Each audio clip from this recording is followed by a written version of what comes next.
Hello students, আমি তোমাদের Dipanjan sir.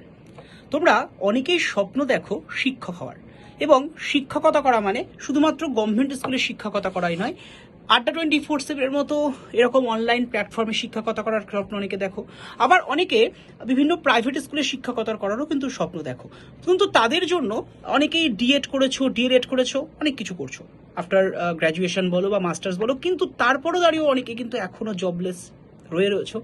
তো তোমরা কি করতে পারো বা কিভাবে তোমরা এই সমস্ত সংস্থাগুলোতে প্রপারলি একজন এডুকেটর হিসেবে জয়েন হতে পারো, কি করে তোমরা একজন শিক্ষক হয়ে নিজের প্যাশনের পাশাপাশি নিজের প্রফেশনটাকেও কিন্তু ধরে রাখতে পারো এবং নিজের স্বপ্ন দেখে নিজের পরিবারের পাশে দাঁড়াতে পারো, এই সমস্ত কিছু নিয়ে কিন্তু অনেকেই সন্দিগ্ধ কি হবে না হবে, কারণ বর্তমানে রাজ্যের পরিস্থিতি অনুকূল নয়। তোমরা সকলে জানো প্রায় 26,000 শিক্ষকের চাকরি চলে গেছে গভর্নমেন্ট শিক্ষক হওয়ার পরও। তো সেই কথা মাথায় রেখে আড্ডা 24/7 কিন্তু তোমাদের জন্য একটা বিশেষ ব্যাচ আমরা নিয়ে এসেছি, যেটা হচ্ছে এডুকেটর ব্যাচ। এই ব্যাচে তোমাদেরকে প্রপারলি শেখানো হবে একজন অনলাইন এডুকেটর তোমরা কি করে হতে পারবে, কি করে বানাবে প্রপার পিপিটি, কি করে করবে স্টুডেন্টের সাথে কমিউনিকেশন, কি করে তোমরা তোমাদের পড়াশোনাটাকে বা তোমাদের যে পড়ানোটাকে সেটা আরো এনহ্যান্স করতে পারবে, এই সমস্ত কিছু শেখানো হবে এই ব্যাচটায়।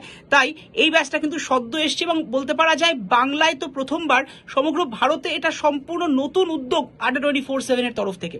সো অবশ্যই তোমরা এনরোল করে নিও ব্যাচটায় এনরোলমেন্টের জন্য অবশ্যই ইউজ করে নিও কোড Y327, অথবা স্ক্রিনে যে অ্যাডমিশন হেল্পলাইন নাম্বার আছে সেখানেও তোমরা ফোন করে কিন্তু ব্যাচটা এনরোল করতে পারো।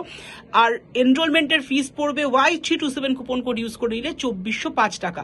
এবং তোমরা অনেকেই ভাবতে পারো স্যার 2405, কিন্তু আফটার গেটিং ইয়োর জব তোমরা যে স্যালারিটা পাবে সেটা হয়তো এর 7-8 গুণ বেশি, এটুকু বলতে পারি, বাকিটুকু সময় কথা বলবে। সো অবশ্যই তোমরা যারা যারা চাইছো 28শে মে থেকে ব্যাচটা শুরু হচ্ছে, তার আগে ব্যাচটা এনরোল করে নিও। ভালো থেকো, সুস্থ থেকো। তোমাদের সাথে হয়তো দেখা হচ্ছে আমাদের সাথেই কলিগ হিসেবে, অথবা তোমাদের সাথে ক্লাসে তো দেখাই হবে। Thank you.